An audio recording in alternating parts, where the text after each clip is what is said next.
Fala galera, voltamos e, bom, nosso bate-papo agora é justamente olhar para o nosso inciso 14, né?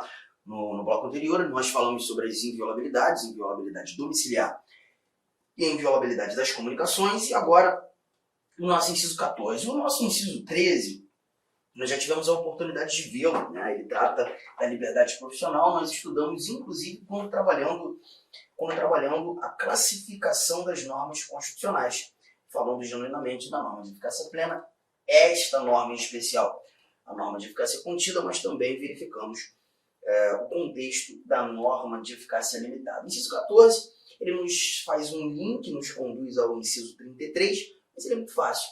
Ele versa sobre informação. Ele diz para a gente que é assegurado a todos o acesso à informação, resguardado o sigilo da fonte, quando necessário, ao exercício profissional. Aqui a gente está falando do princípio ou da liberdade de acesso, direito de acesso às informações. Perceba que nesse momento nós estamos verificando justamente um teor de dispositivo que diz respeito mais à atividade jornalística, né? Porque, perceba, eu como um jornalista, eu vou ter a oportunidade de fazer com que você tenha acesso às informações, né? E aqui a gente está falando do exercício profissional, por isso lembrar da atividade jornalística. Eu te apresento as informações e você terá direito a acesso a essas mesmas informações. O interessante é que no finalzinho, a gente encontra assim, ó, resguardado o sigilo da fonte, quando necessário, ao exercício profissional. Detalhe primordial aqui é lembrarmos que eu não tenho uma obrigação de te apresentar ou apresentar a fonte, aquela fonte que me deu a informação esta está sendo transmitida a todos. Tá? Agora, perceba, quando eu garanto, resguardo o sigilo da fonte, a responsabilidade daquela nota, por óbvio, ela é totalmente minha. Né? Ela é totalmente minha. Eu não posso manifestar, exercer a liberdade de expressão anonimamente. Então, o detalhe que o texto constitucional nos indica aqui é: te garanto a informação, mas não tenho a obrigação de pronunciar minha fonte, resguardo a fonte. Todavia, a responsabilidade da nota que for ali veiculada, atingindo o público, essa responsabilidade passa a ser totalmente minha.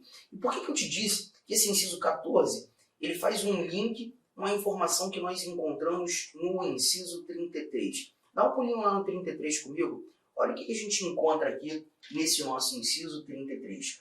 Todos têm direito a receber dos órgãos públicos informações de seu interesse particular ou de interesse coletivo ou geral, que serão prestadas no prazo da lei, sob pena de responsabilidade, ressalvadas aquelas informações cujo sigilo seja imprescindível à segurança da sociedade, à segurança do Estado. Então, quando nós verificamos aqui esse nosso 33, nós estamos tratando justamente do direito de informação geral. E quando tratando do direito de informação geral, nós verificamos justamente que todos têm direito a receber dos órgãos públicos informações diversas que sejam públicas. Sejam essas informações de interesse particular, ou interesse apenas meu, interesse coletivo, interesse de um grupo, ou até mesmo sendo um interesse de todos. Se a informação é pública, nós temos o direito de conhecê-las, de recebê-las. Tá? E um detalhe é imaginar o seguinte, por exemplo, perto da minha casa, num hospital público, eu vi ali uma placa pendurada, né, na fachada daquele hospital, dizendo que na última obra foram gastos não sei quantos milhões de reais. E quando tive a oportunidade, né, de visitar um conhecido nesse hospital, eu fiquei apavorado com a situação. Vi ali o teto caindo, o chão tudo quebrado, paredes mofadas, tudo ruim. E a obra não tem tanto tempo, mas perceba, nós temos um dinheiro público ali investido, e muito dinheiro. Será que eu teria a oportunidade de tomar conhecimento das informações relacionadas a essa obra, o que deveria ter acontecido, o que efetivamente aconteceu, os gastos especificados, levar em consideração também valores no procedimento licitatório, essas informações elas são públicas ou são informações sigilosas? Por óbvio, estamos tratando de informação pública. O princípio da publicidade deve ser garantido e nesse ambiente eu teria a oportunidade de conhecer essa informação, porque ela se mostra no meu interesse particular, poderia ser de interesse coletivo, geral.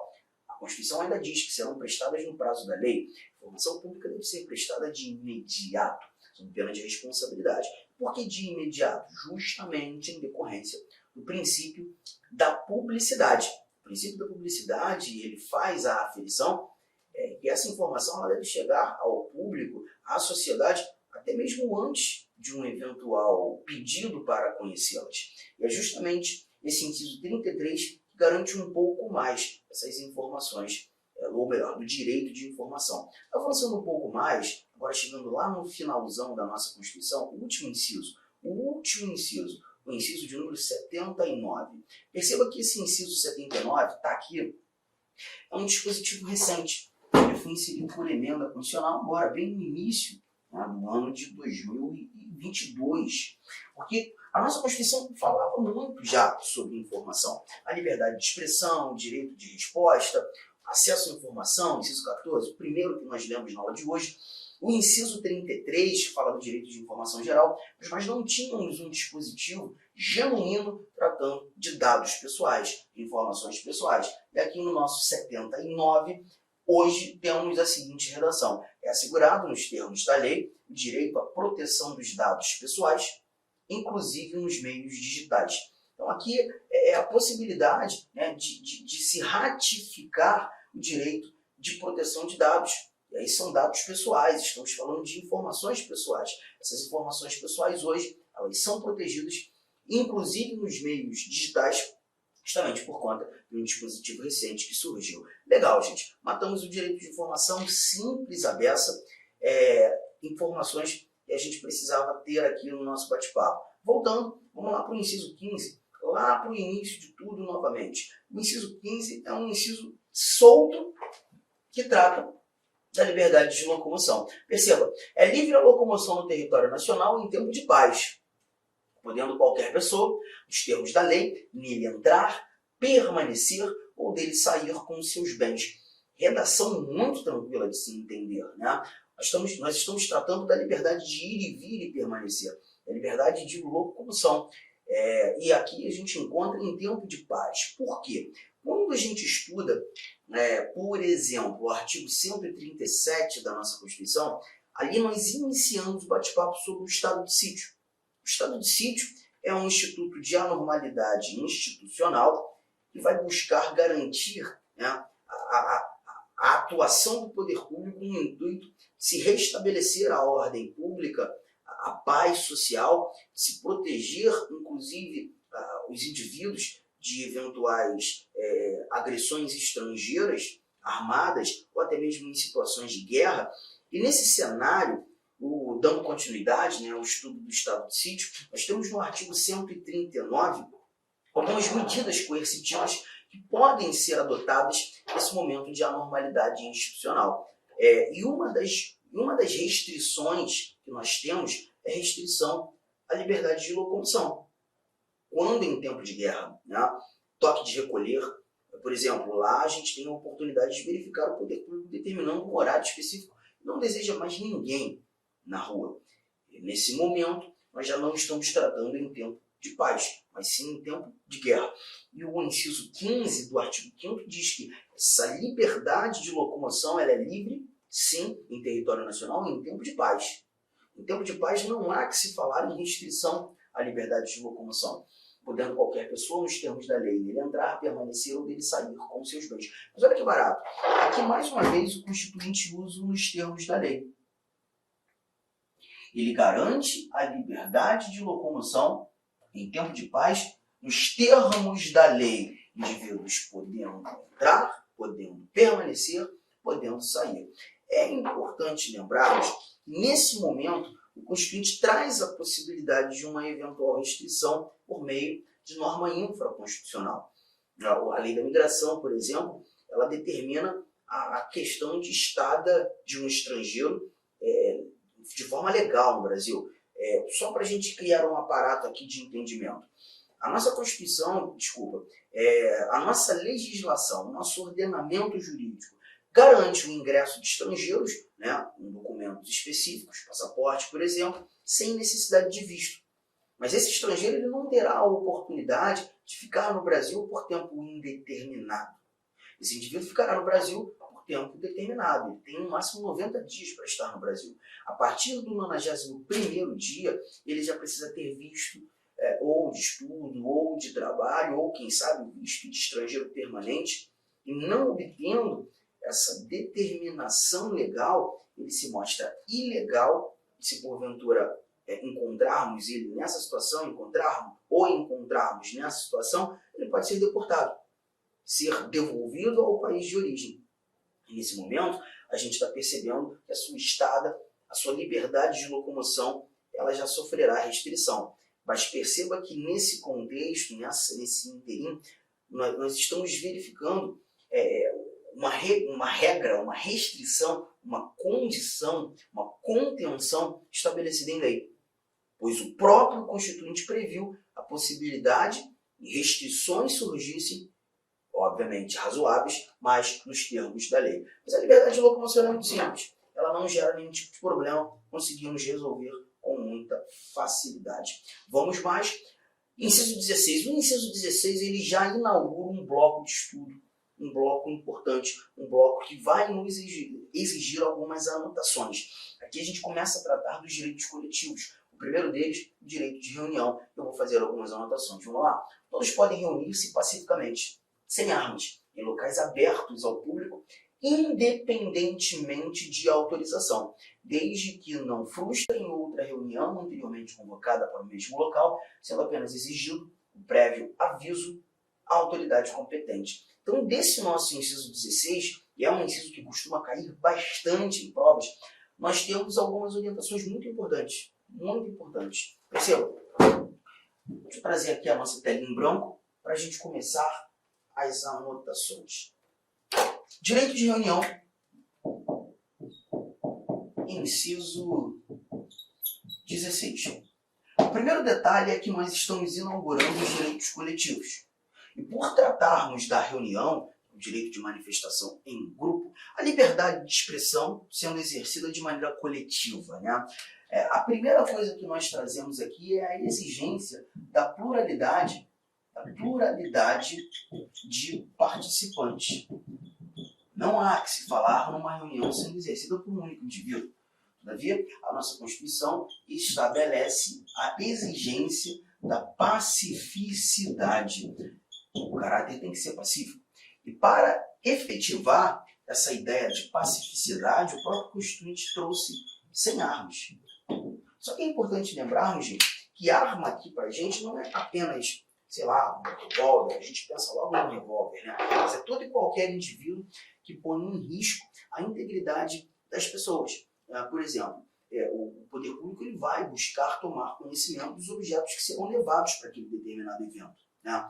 Imagine o seu time de coração, a torcida do seu time de coração, buscando exercer um direito de reunião, exercer uma manifestação e, dependendo do calor do momento, da situação do clube, da fúria, ira, da angústia dos torcedores, dependendo do local, né, bambus, hasteando bandeiras poderiam ser considerados armas de altíssima periculosidade.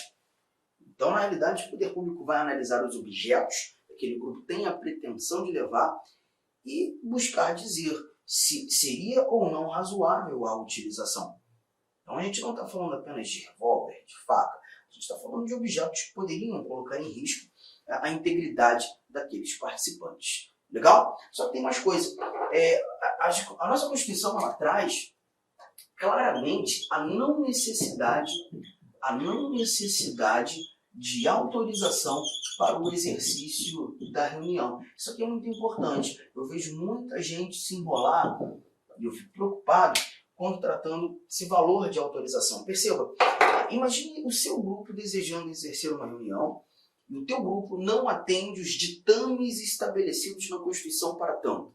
Se o teu grupo não está atendendo os ditames constitucionais ao exercício correto da reunião, o O poder público teria a oportunidade de negar o acontecimento dessa reunião?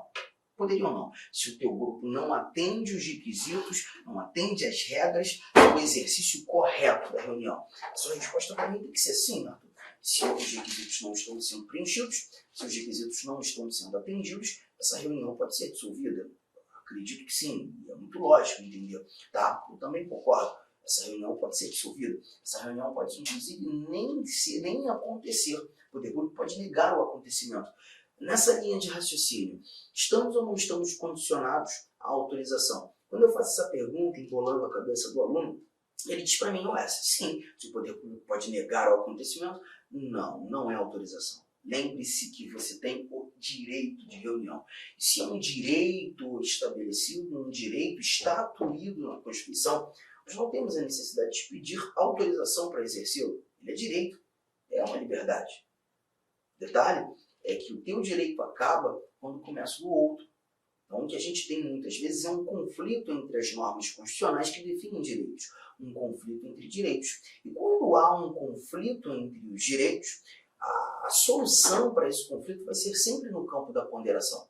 Avaliar, colocar na balança os direitos conflitantes e buscar saber, naquele caso concreto, qual desses direitos acaba ganhando uma preponderância, uma prioridade. Então, na realidade, o negar, ele não é de forma arbitrária, ele não é de maneira não justificada, ele não é apenas não vai fazer, negativo. E se não, ele precisa ser justificado, porque quando não há uma justificação em relação à negativa ao exercício da reunião, nós temos ali uma conduta arbitrária do poder público ensejando a violação de um direito, já que a própria Constituição não traz a exigência da autorização. Se você pedisse, melhor dizendo, se você pedisse ou tivesse a necessidade de pedir a autorização, perceba, o poder público teria duas respostas para te dar, ou sim ou não. Concordam? E se você não tivesse o direito, tivesse que pedir pela autorização, esse não precisaria ser justificado. Então, a justificativa, ela é exigível, ela é necessária justamente pelo simples fato de existir um direito. E não garantir o exercício de um direito, a justificativa deve ser apresentada. Por exemplo, o teu aviso, e é já algo que eu vou anotar aqui, e há uma exigência sim, mas a exigência não é de autorização, a necessidade que o Constituinte apontou é de aviso prévio.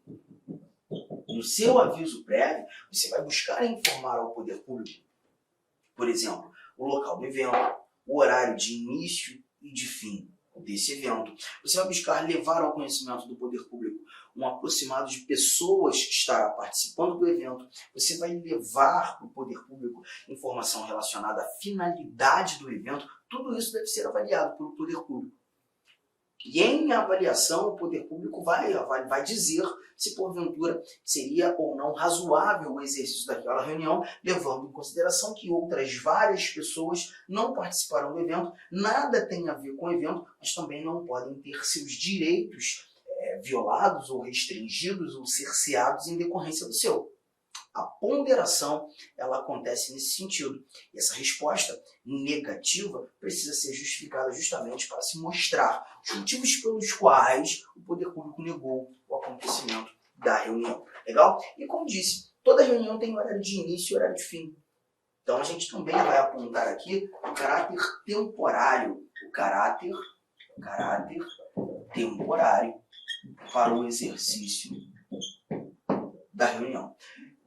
Mais um detalhe, dá um confere aí no inciso 16, ele não está na tela, porque as anotações estão aqui, você está repassando essas informações para o seu caderno que está lindo, né? E aí você leu que todos podem reunir-se pacificamente, sem armas, em locais abertos ao público, independentemente de autorização, desde que não frustrem outra reunião anteriormente convocada para aquele mesmo local.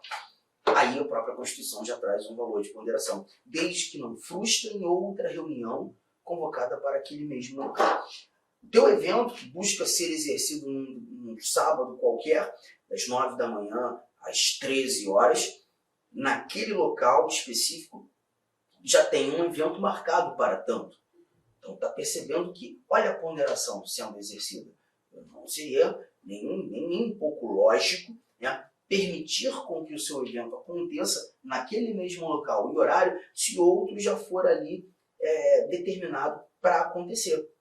O não, a negativa seria razoabilíssima. Nós não teríamos nenhum tipo de violação ao seu direito de reunião, né? Desde que não frustre em outra reunião anteriormente convocada para aquele mesmo local, sendo apenas exigido prévio aviso à autoridade competente. Firmeza, tranquilo, está aí o nosso direito de reunião. As anotações foram feitas, vamos voltar para o nosso material, porque nesse nosso material agora a gente começa também a falar do direito de associação. Olha o que temos quando tratando do direito de associação. Inciso de número 17, lá no finalzinho diz, plena Olá, meus liberdade. amigos! Inicialmente eu peço desculpa, pois interrompi os seus estudos, mas essa videoaula do YouTube é uma videoaula demonstrativa para você conhecer os nossos professores e a qualidade dos nossos serviços prestados. Eu sou o professor Lac, especialista em concurso público, concurseiro profissional, que somente em 2022, eu já fui aprovado em 9 concursos públicos. É isso mesmo, estou aqui para te ajudar. Olha, se você fizer um investimento mínimo, 10 parcelinhas de R$30, exatamente isso, só isso, você vai ter acesso ao nosso curso completaço focado para o concurso da nossa gloriosa Polícia Militar do Estado de São Paulo.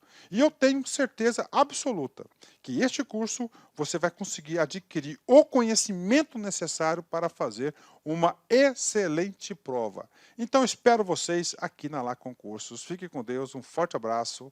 Tchau, tchau.